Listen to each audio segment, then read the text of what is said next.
Hear about the man that fell off the ship? You hear about the man that fell off the ship? 15, 20 and he survived? That man better praise God that he lived. Give God the glory.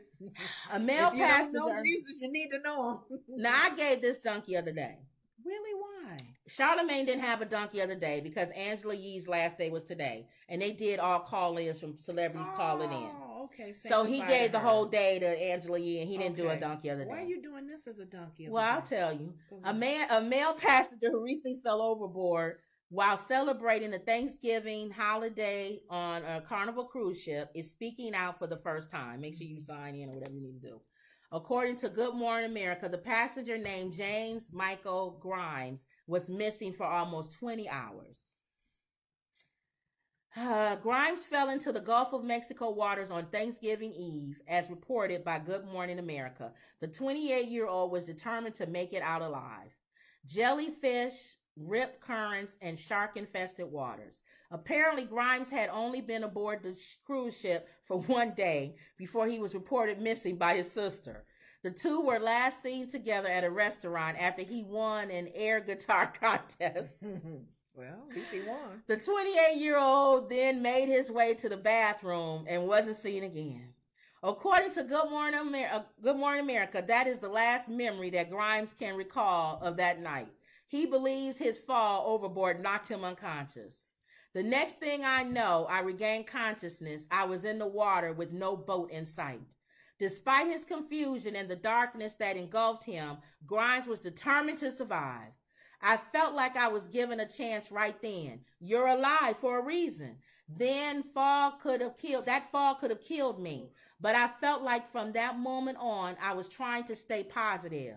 And you know, when you're here, you're still alive for a reason. So all you got to do now is swim and survive. I was hoping they will start looking for me. They will find me eventually. According to Good Morning America, Grimes apparently fell into an area that is known to be a feeding ground for sharks. Oh my goodness. And recalled seemingly being approached by an unknown creature. Oh my goodness. I was swimming in one direction and I looked around and I seen it out of the corner of my eye. It came up on me really quick and I went under. It wasn't a shark. I don't believe. It had more like a flat mouth and came up and bumped one of my legs. And I kicked it with the other leg. It scared me, not knowing what it was. All I could see was a fin. Despite his proximity to the unknown, Grimes says his deepest fear that night was drowning. I wanted to see my family and I was dead set on making it out of there. I was never accepting that this is it. This is going to be the end of my life. I'm 28 years old. I'm too young. This is not going to be it. Wow. At night, as nightfall approached on Thanksgiving, Grimes was met with one last glimmer of hope. He says he spotted the lights of a tanker ship and swam toward them. This was my final little burst of energy, the strength that I had. I used pretty much every bit of it, too, to try to make it. When a Coast Guard helicopter arrived, they hoisted Grimes up from the water. By this time, he was floating 20 miles south of Louisiana's Southwest Pass, as reported by the New York Post. He was moments shy of suffering from hypothermia, shock, and dehydration. According to the statement from the Coast Guard, Grimes was then transferred to an awaiting emergency medical service at the New Orleans Lakefront Airport.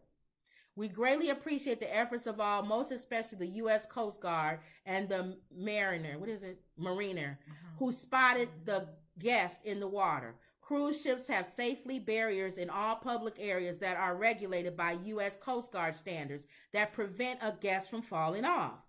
Guests should never climb up on the rails. The only way to go overboard is to purposely climb up over the safety barriers. Wow. So you give him a donkey because you think he climbed. I give him the donkey of the day because he climbed. Is that the only way though? Because I thought there's other ways you can fall off that boat. Not Is there other ways you can? Something. Wow. Because I always thought there's a greater purpose for my life. Now I know for sure I'm meant to do something on this earth. Ooh. And you know I don't know. It was just the Lord was out there helping me, giving me strength, and helping me stay afloat. And then he said one last thing. I love Hitler. No, he didn't. You know what? I took my glasses off and I almost believe what you were saying. What does that got to do with I love Hitler? But you understand how that statement would have just everything else you would have read would have went to nothing. Oh, if you end your sentence with that. I love Hitler, by the way.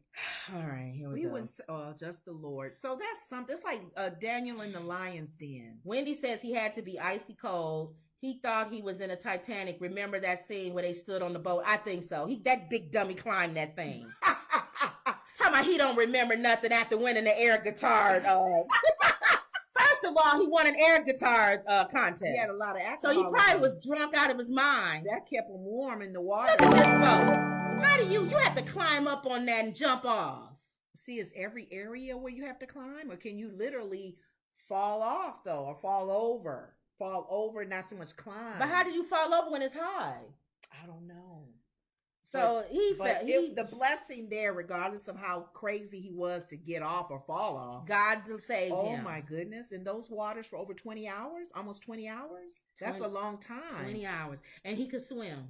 See, we can't swim. Oh, and he had the very energy he had left. Oh.